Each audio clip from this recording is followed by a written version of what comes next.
Maharashtra news, सदैव आपल्यासोबत। नमस्कार, मी ज्योती। गरजा महाराष्ट्र न्यूज मध्ये आपले स्वागत। पाहुयात आजच्या ठळक बातम्या। माळेगावमध्ये सहकारी साखर कारखान्याच्या निवडणुकीत तब्बल 30 वर्षांनी सत्ता परिवर्तन झाले आहे। माजी उपमुख्यमंत्री अजित पवारांच्या पॅनलचा पराभव झाला आहे। तब्बल 30 वर्षांनंतर राष्ट्रवादीच्या पॅनलला मोठा धक्का बसलाय। आतापर्यंत 21 जागांपैकी 16 जागांचे निकाल लागले आहेत। यामध्ये 11 जागांवर सहकार बचाव पॅनलचे उमेदवार निवडून आले आहेत, तर केवळ 5 जागा अजित पवारांच्या पॅनलला मिळाल्या आहेत। त्यामुळे माळेगाव सहकारी साखर कारखान्याची सूत्र तावरेंच्या पॅनलच्या हाती आली आहेत। चंद्रराव तावरे यांच्या सहकार बचाव आघाडीने अजित पवार यांच्या नीलकंठेश्वर आघाडीला पिछाडीवर टाकलेला आहे। छत्रपती शिवाजी महाराजांच्या अरबी समुद्रातील स्मारकाच्या कामाला लवकरच सुरुवात केली जाईल, अशी ग्वाही मुख्यमंत्री देवेंद्र फडणवीस यांनी दिली आहे। राज्यातील गड किल्ल्यांच्या संवर्धनासाठी निधीची कमतरता पडू देणार नाही, असंही मत त्यांनी व्यक्त केलंय। शिवाजी महाराजांच्या 335व्या पुण्यतिथी निमित्त आयोजित कार्यक्रमात मुख्यमंत्री बोलत होते। गड किल्ल्यांच्या संवर्धनात पुरातत्व विभागाच्या काही अडचणी आहेत, त्या दूर करण्यासाठी राज्य सरकार प्रयत्नशील राहील, अशी ग्वाही मुख्यमंत्र्यांनी दिली आहे। 1 एप्रिलला चंद्रपुरात दारूवर बंदी आली आणि आता दारू न मिळाल्याने अनेक जण आजारी पडले आहेत। घसा ओला करण्याची सवय असलेले चंद्रपूरकर दारू वाचून तळमळू लागलेत। सरकारच्या आदेशानुसार चंद्रपुरात दारूवर बंदी आली आहे। यामुळे कित्येक वर्ष जे दारू घटाघटा पीत होती, त्या चंद्रपुरातल्या या नागरिकांना दारू न मिळाल्याने उलटी, मळमळ, डोकेदुखी, पोटदुखीचा त्रास होऊ लागलाय। खासगी रुग्णालयांमध्ये रुग्णांची संख्या वाढू लागली आहे। एकाएकी दारू सुटल्याने या रुग्णांची प्रकृती खालावली आहे। सध्या डॉक्टर हे रुग्णांवर उपचार करत आहेत। नुकत्याच सुरू झालेल्या नव्या बंबार्डियर ट्रेनची लोकांच्या विळख्यातून सुटका झालेली नाही। नव्या बंबार्डियर लोकल ट्रेनवर लोकांच्या पानांच्या पिचकाऱ्यांनी ताशेरे ओढलेत।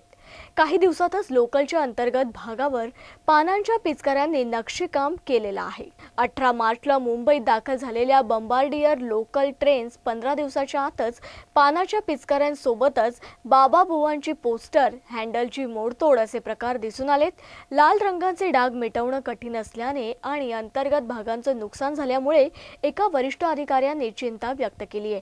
पानाचे लाल रंग दिसू नयेत म्हणून नॅशनल इन्स्टिट्यूट ऑफ डिझाईनने कोनफळी रंगाची निवड केली होती, मात्र हा अंदाज साफ खोटा ठरवण्यात थुंक्यांना यश आलं आहे। सार्वजनिक मालमत्तेचं नुकसान होत असल्याचं पाहून दुःख झाल्याचं पश्चिम रेल्वेतर्फे सांगण्यात आलंय। अहमदनगर महानगरपालिका हद्दीत दररोज जमा होणारा घनकचरा आणि वाया जाणारे सांडपाणी यांची प्रक्रिया आणि व्यवस्थापनेकडे अहमदनगर महापालिका प्रशासन दुर्लक्ष करीत असून नगर शहरातून जाणाऱ्या सीना नदीमध्ये सर्व सांडपाणी विना प्रक्रिया सोडलं जातं, तर जमा होणारा घनकचरा शहराच्या मध्यवस्तीत जमा केला जातोय। याबाबत पुणे येथील हरित लवादाने नगर महापालिका हद्दीत घनकचरा प्रकल्प आणि सांडपाणी निचरण व्यवस्थापन प्रकल्प उभारणीबाबत जिल्हाधिकाऱ्यांना आदेश देऊनही कारवाई होत नसल्याने नुकतंच हरित लवादाने सांगली मिरज महापालिकेला असा प्रकल्प न राबवल्याने 60 कोटींचा दंड केला आहे आणि दंड न भरल्यास मनपा बरखास्त करण्याचा आदेश दिला आहे। अशी कारवाई अहमदनगर पालिकेवर होऊ शकते। या कारणांसाठी नगरमधील हरिभूमी प्रतिष्ठानने महापालिका आयुक्तांना निवेदन देऊन या गंभीर बाबकडे लक्ष वेधलेलं आहे। अहमदनगर शहराला दररोज सुमारे 65 दशलक्ष लिटर पाणी पुरवठा होतो, तर त्यापैकी 80% म्हणजेच 50 दशलक्ष लिटर पाणी सांडपाण्यामुळे पुन्हा नदीत सोडलं जातं। मात्र हे पाणी जेव्हा नदीत सोडलं जातं तेव्हा त्या पाण्यावर कोणतीही प्रक्रिया केली जात नाही। शहरातून जाणाऱ्या सीना नदीमध्ये हे पाणी सोडलं जातं। याच नदीवर पुढे मोठं धरण आहे। तसेच नदीकाठावरील अनेक शेतकरी या पाण्यावर शेती आणि भाजीपाला पिकवत आहेत। त्यामुळे लाखो लोकांचं आरोग्य धोक्यात येत असून महापालिका प्रशासन या गंभीर बाबींकडे लक्ष देत नाही, तर शहरात जमा होणारा घनकचरा याचे योग्य नियोजन होत नसल्याने आणि हा कचरा शहराच्या मध्यवस्तीत जमा होत असल्याने कचरा कुजून त्याचा परिणाम नागरिकांच्या आरोग्यावर होत आहे। अहमदनगर महापालिकेला पुणे येथील हरित लवादाने सांडपाणी आणि घनकचऱ्याबाबत प्रक्रिया प्रकल्प राबवण्याबाबत सूचना दिल्या होत्या। मात्र या सूचनेकडे महापालिकेने दुर्लक्ष केलेले दिसून येते। याबाबत नगरमधील हरिभूमी प्रतिष्ठानने लक्ष वेधलं असून हरिभूमी प्रतिष्ठानने 2008 पासून या गोष्टीचा पाठपुरावा केलाय। मात्र अजूनही महापालिकेला जाग आली नसून नुकतेच पुणे येथील हरित लवादाने सांगली मिरज महापालिकेला 60 कोटी दंड केला आहे। अशी वेळ नगरच्या महापालिकेवर येऊ नये म्हणून लवकरात लवकर सांडपाणी आणि घनकचरा व्यवस्थापन प्रकल्प उभारावा अशी मागणी करण्यात आली आहे। सीना नदीत सांडपाणी विना प्रक्रियेने सोडले जात असल्याने नदीला गटारीचे स्वरूप प्राप्त झाले आहे। अनेक शेतकरी याच पाण्यावर भाज्यांची शेती करत असून हीच भाजी शहरात विक्रीस येते। यामुळे भविष्यात नागरिकांना आरोग्याच्या मोठ्या समस्यांना सामोरं जावं लागेल। तसेच उपप्रादेशिक प्रदूषण नियंत्रण मंडळाने याच कारणास्तव महापालिकेची नियंत्रण मंडळाकडे असणारी 5 लाख रुपयांची सुरक्षा अनामत जप्त केली आहे। तर जिल्हा परिषद प्रशासनाने महापालिकेविरोधात दावा ठोकला असून सीना नदीत सोडलेल्या पाण्यामुळे अनेक गावातील विहिरी आणि हातपंप यांना दूषित पाणी येत आहे।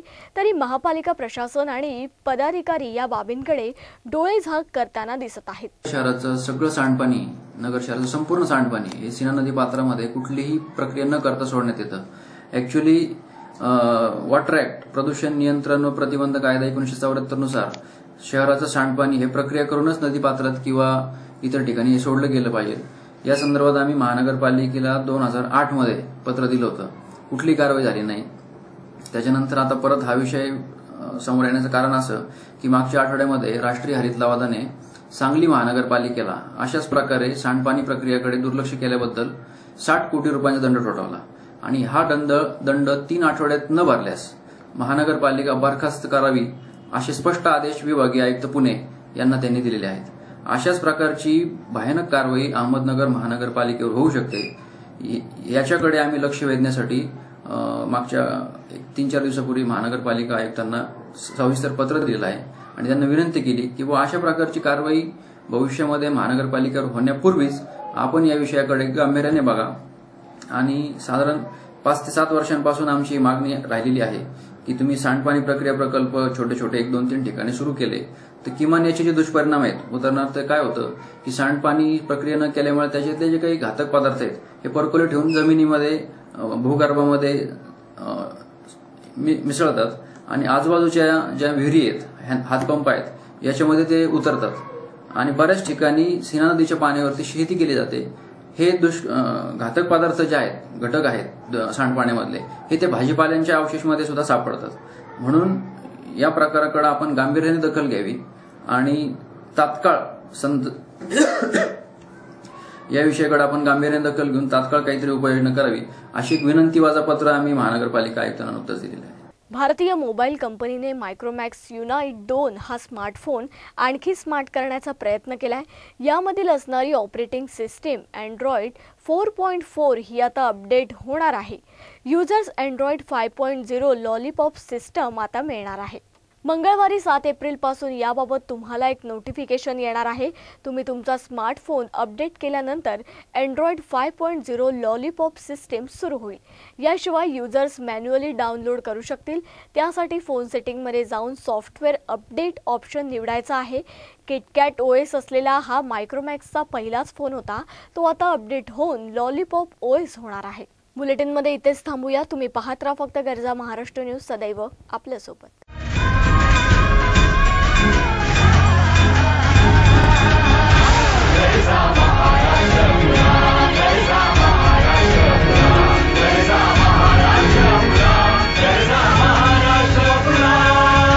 गरजा महाराष्ट्र न्यूज, सदैव आपल्यासोबत।